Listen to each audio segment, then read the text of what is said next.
They didn't ask, they demanded. Family helps family, my mother snapped across my kitchen table, as if the 5 years of silence between us had never happened. My father just nodded, like a judge confirming a sentence. My sister sat there pretending to cry, her hands shaking, but her nails were freshly done, red and sharp. They wanted me to sell my house. My house! To erase her $150,000 debt like I was their personal bank. I refused. Calmly, directly. And that's when the mask slipped. 5 years earlier, they cut me out. I wasn't the golden child. I wasn't the one they paraded at dinners, the one they poured all their affection into. That was always her, my sister, the prodigy.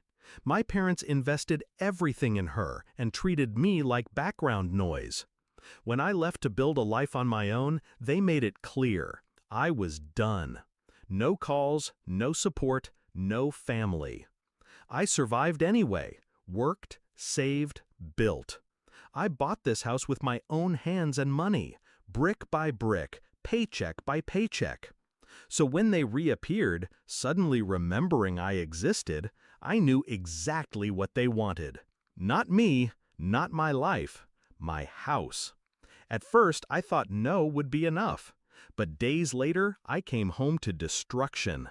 The door splintered, furniture ripped apart, photographs shredded. They left nothing untouched.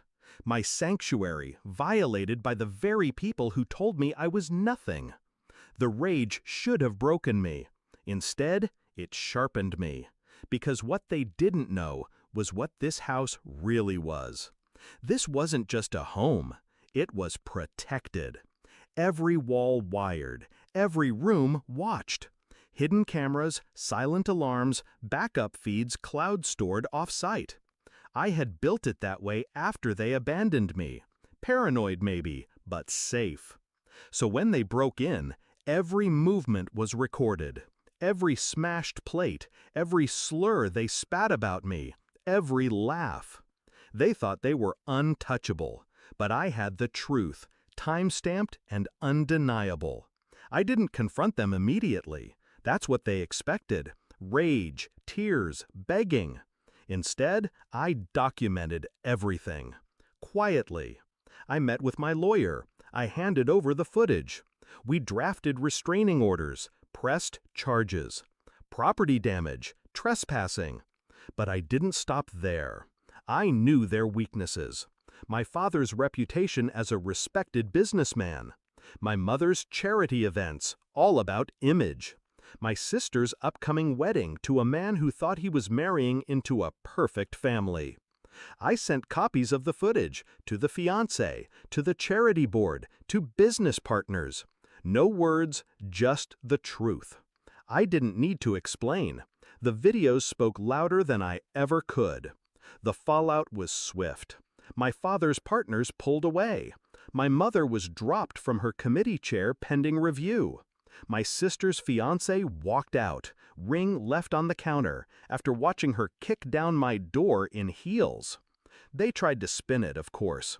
It's a misunderstanding, family squabble, she's exaggerating.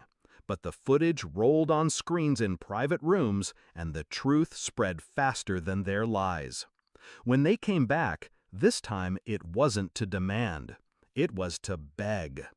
3 hollow figures on my porch, voices cracking, pride gone. My mother's lipstick smudged, my father's tie loose, my sister's eyes swollen from crying. I let them stand there. I opened the door just enough to watch them squirm. "Please," my sister whispered, "we didn't mean it." But they did. They always did. And I wanted them to feel what I felt for years, shut out, unwanted, invisible. So I locked the door, slowly, loudly, and left them outside. Do I regret it? No. They wanted to strip me bare, take everything I built, call it family? But family isn't destruction. Family isn't entitlement. Family doesn't cut you out, then claw their way back only when the debt collectors close in. They thought they broke my house. But this house wasn't wood and brick. It was proof of me, my strength, my independence. And now it's their prison. Because every time they drive past, every time someone whispers about what they did, they'll see it standing here, whole, untouchable.